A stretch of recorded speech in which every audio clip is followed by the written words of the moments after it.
So I welcome all of you students for our study of 13th group elements. This is the first group in P block, and all these elements have 3 electrons in valence shell. The compounds of boron are used in day-to-day life like carom board powder, boric acid, borax to clear the dirt. Borax is a formula Na2B4O7 10H2O. Also, we use aluminum containers, especially pressure cookers you use. This aluminum is the second member of the family. So, do you know this aluminum can react with boiling water to give aluminum hydroxide and hydrogen gas? I think this aluminum hydroxide, the aluminum plus ions are not good for health.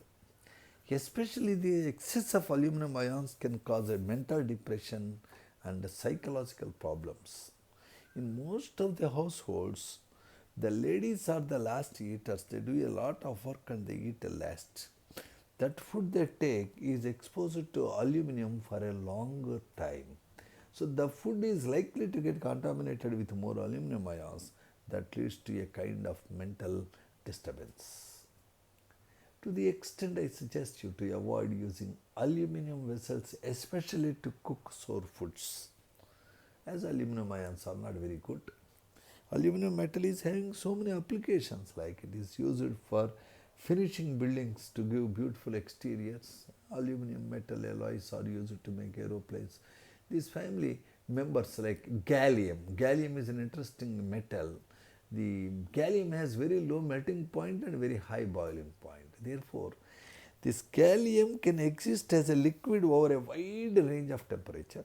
Hence, it is used as a pyrometric fluid. You know what do you mean by pyrometric fluid? It is used to make the thermometers that can measure very high temperatures. So that is an introduction about these elements. The elements have atomic number 5, 13, 31, 49, 81, 8. So you can see the electronic configuration of boron is 1s2, 2s2, 2p1. That is, the inner energy level has 2 electrons. If you look at the aluminum, 3s to 3p1, but the inner level has 8 electrons. The n-1 level of gallium, indium and thallium, though they have 3 electrons in the outer shell like boron or aluminum, they have 18 electrons in core. Due to this, the atomic radii of gallium, indium, thallium are very close and their chemical properties are greatly similar, whereas boron is different from the rest. For example, boron can make maximum 4 bonds even if other fellow is offering. It can't make more than 4 bonds. Aluminum can go up to 6. The reason is boron, which is very small, which cannot have any d orbitals in the valence shell, can never make bonds more than 4. Aluminum, it has 3s to 3p1, but still third level has empty 3d orbital, so it can make bonds more than 4. For example, in some water complexes, aluminum can make as many as 6 bonds. So also others. Now in this family, I want you to quickly notice the boron it is a non-metal, its oxide is acidic, and the boron element can exist in crystalline form, like crystals means it looks like salt or sugar, which are crystals. The boron has another form called amorphous form that looks like your talcum powder. The melting point of boron is highest because it is existing like a covalent network. The structure of boron resembles the structure of diamond. Aluminum has lower melting point, gallium has least melting point. Then the melting point increases at indium to thallium. I also want you to notice the aluminum is most abundant element. Boron always prefers to make the compounds called covalent compounds. It can never lose 3 electrons because this energy required to remove electrons, that is ionization energy of boron, is highest. Aluminum won't mind to lose 3 electrons. In AlF3, the aluminum is actually ionic by losing 3 electrons. Aluminum can make covalent compounds and ionic compounds as well. But boron always makes covalent compounds because it never really loses electrons. It can never make B plus 3 ion due to high electronegativity, high ionization energy, small atomic radius. And notice that the gallium has lowest melting point because it exists like Ga2 molecules. And these elements, aluminum for example, can easily lose electrons. The measure for the ability to lose electrons is called a reduction potential. If you are looking at the reduction potential of aluminum, it is a largely negative minus 1.66. If this reduction potential is largely negative, that fellow can lose electrons, that is a reducing agent. All members have negative reduction potentials except thallium. Thallium reduction potential is plus 1.26. It means aluminum is the best reducing agent, thallium is the worst reducing agent. Reducing agent is one who can lose electrons. And we will quickly make a survey of these elements, sir. I would like to say that aluminum is most abundant element, right?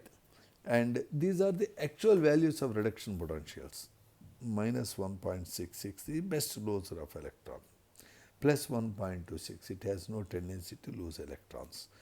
It means the M can make, aluminum can make Al plus 3 ions by losing 3 electrons in aqueous solution. It is not doing that. Now, I would like to say all these elements, let us look at the action of air.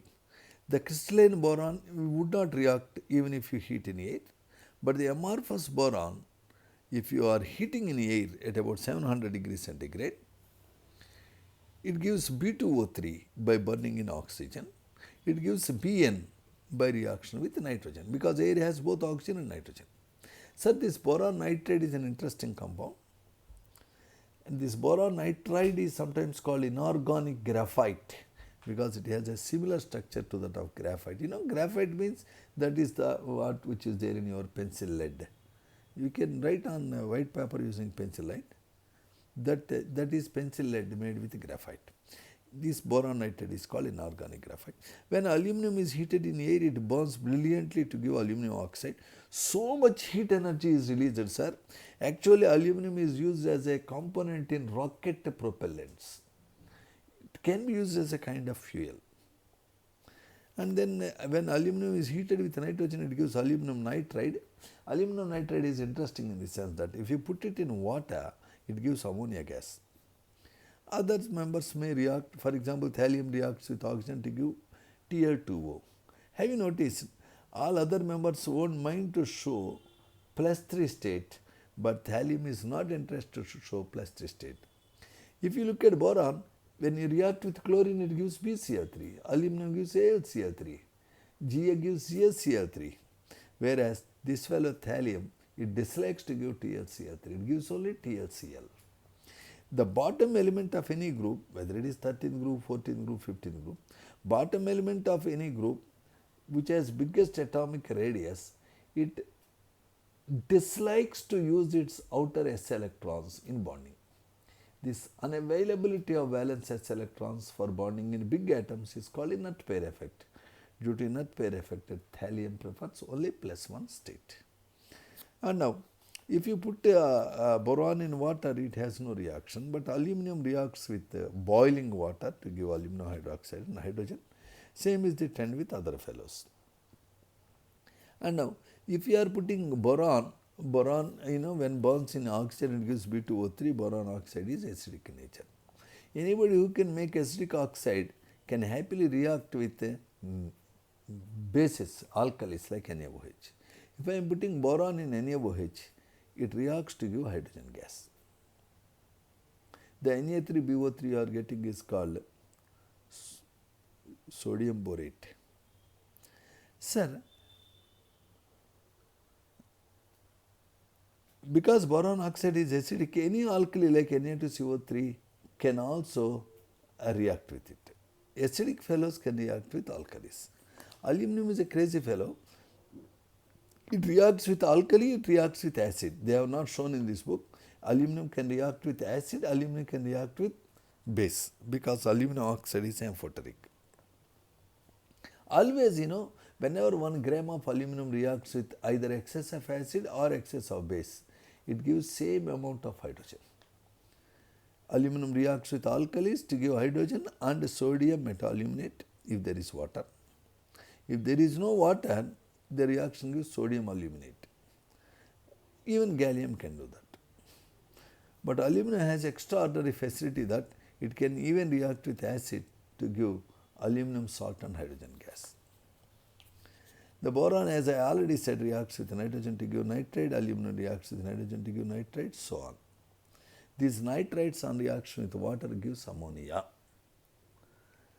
Sir, these elements can even react with carbon. Boron reacts with carbon to give B4C called boron carbide, which is very hard. Aluminum reacts with carbon to give aluminum carbide, Al4C3, that is also very hard. Ladies and gentlemen, B4C is used to make fibers, sir. It is a very important material. The B4C fibers are very strong. They use it to make bulletproof clothing. This is what I want you to notice. You want to have a jacket that is bulletproof. Even if somebody shoots you, nothing happens to you. That type of bulletproof jackets you want, you have to go for fiber of B4C. What is B4C? A compound made with boron and carbon, and that is very strong. Okay, and these elements can react with hydrogen to give variety of compounds. For example, boron gives B2H6, B4H10, so on. The compounds made with boron and hydrogen are called boranes. Compounds made with aluminum and hydrogen are there, like AlH3. All these elements can combine with hydrogen to give hydrides. The hydrides of boron are very important.